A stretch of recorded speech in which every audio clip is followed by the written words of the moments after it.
আসসালামু আলাইকুম, আশা করি সবাই ভালো আছেন, সুস্থ আছেন।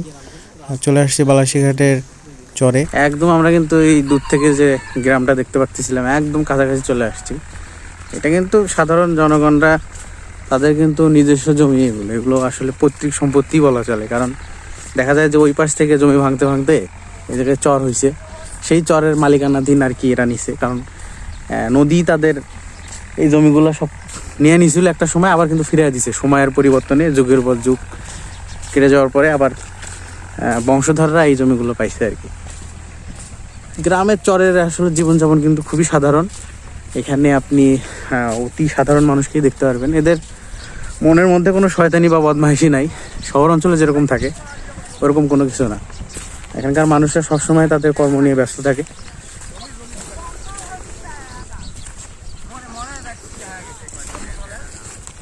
আমরা দূরে দেখতে পারতেছি ওই যে ওরা কিন্তু এখানে নারী পুরুষ উভয় কাজ করতেছে, ধানের কাজ হয়তো বা।